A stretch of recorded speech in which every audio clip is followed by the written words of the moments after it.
by an awful lot of people. But here's what they knew back then.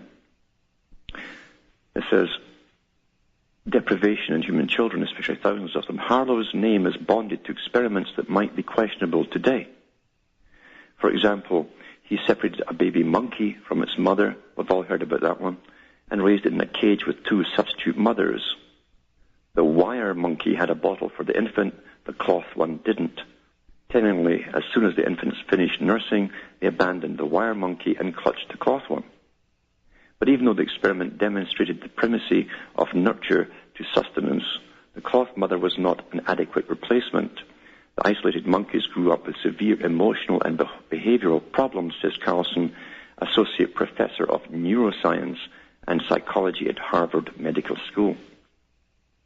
Even when raised in cages where they could see, smell and hear, but not touch other monkeys, the infants developed what she called an autistic-like syndrome with grooming, self-clasping, social withdrawal, and rocking. They rock back and forward in their chairs. The theme of Harlow's work, she says, is that you are not really a monkey unless you were raised in an interactive monkey environment. In other words, the same with humans. You see, this is what they're really getting at. Same with humans. If you deprive them of affection and basically the parents, you'll end up with problems. And we certainly do have problems.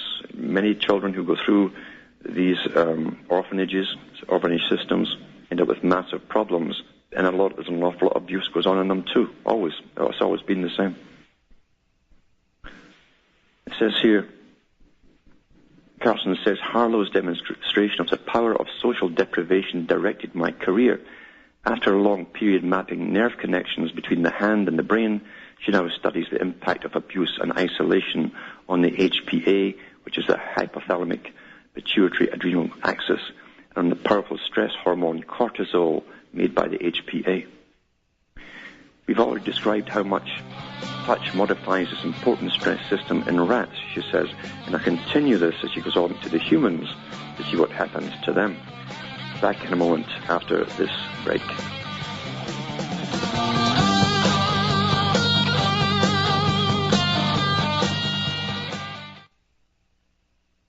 You're listening to the Republic Broadcasting Network, because you can handle the truth.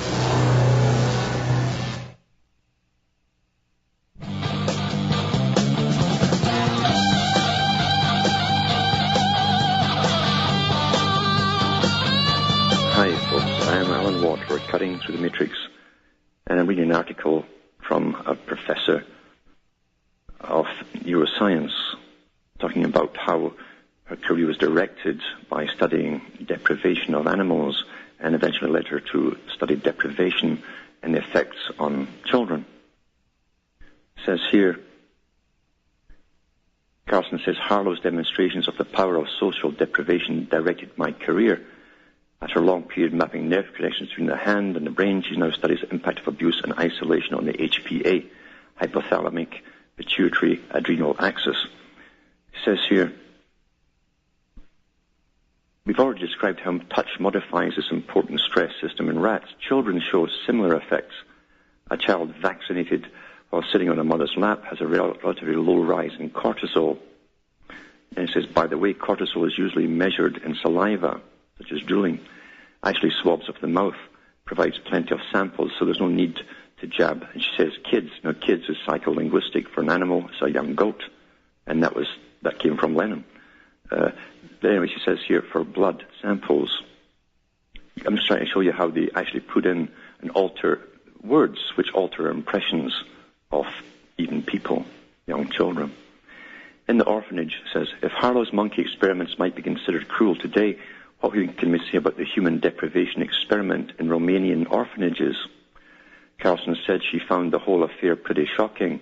We thought the whole world knew that institutional care was insufficient to maintain the social capacity of the human baby. But not in Romania, where the long-term communist dictator Nicolae Ceausescu was a zealous believer in technological progress. That was, again, the socialist communist system. A man is an animal, children are young animals, and you can train them to behave in any way you want. Literally rebuild them, in fact, make them into what you want. So they were doing this with the children in these orphanages over there. Highly skeptical of all things touchy-feely, he clamped down on psychology and social work in preference to engineering and science. He favored policies to raise the birth rate and established institutions for orphans and children whose parents could not care for them. They made sure that there was a lot of them because they killed a lot of their parents off. After Ceausescu was executed in the coup of 1989, the orphanages were opened to a world that saw Dickinson warehouses for the unwanted. Scientific study confirmed what the untrained eye could see. The children were in the 3rd to 10th percentile for physical growth and grossly delayed in motor and mental development, Carlson says. They rocked and grasped themselves like Harlow's monkeys and grew up with weird social values and behavior. As they aged, many of the orphans became homeless with what Carlson calls clumsy, sad, all inappropriate social interactions.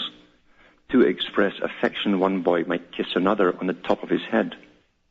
Smiling and ingratiating, the youths are superficially friendly, but unable to form permanent attachments. Like characters in a gloomy sci-fi novel, many found work in the secret police. So that's where they hired them from, you see. The secret police, where their lack of loyalty and ability to make friends, or inability to make friends, were saleable traits. Saleable traits. You wonder, they understand all of this, you see. This, what I'm reading right here, has been understood at a much higher level a long, long time ago. But that's what they hire. It's the same with hitmen. And every government in the world has its own hitmen who go out and kill who they're told to kill without a thought. Chemical analysis showed abnormal cortisol profiles indicating a severe problem with the stress response. Carlson compared children living under improved conditions to the rest of the orphans and found their cortisol looking more normal. Another indication that the stress response can respond to conditions came from a study by Carlson of Romanian children in poor quality daycare.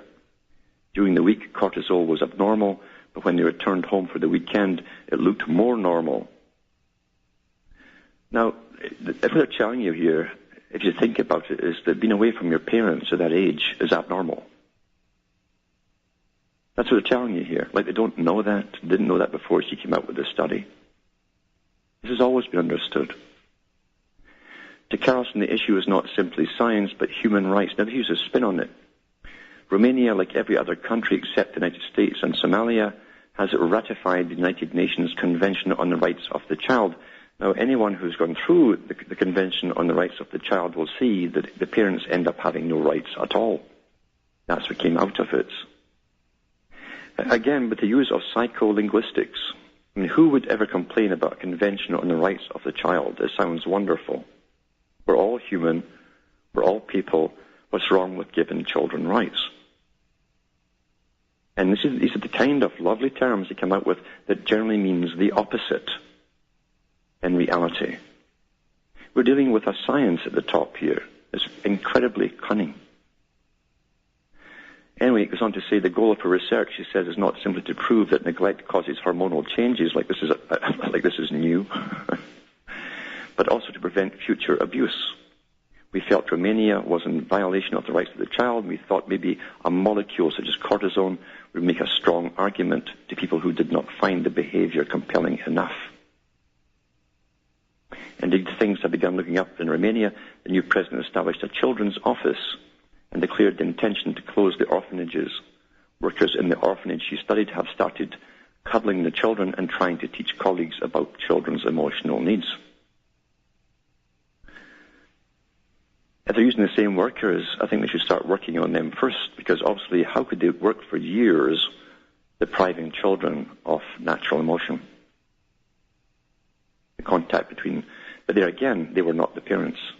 And they were far removed from the parents. They were really state workers in a communist system where really emotion was an antiquated thing that was unnecessary, a vestige from a previous age.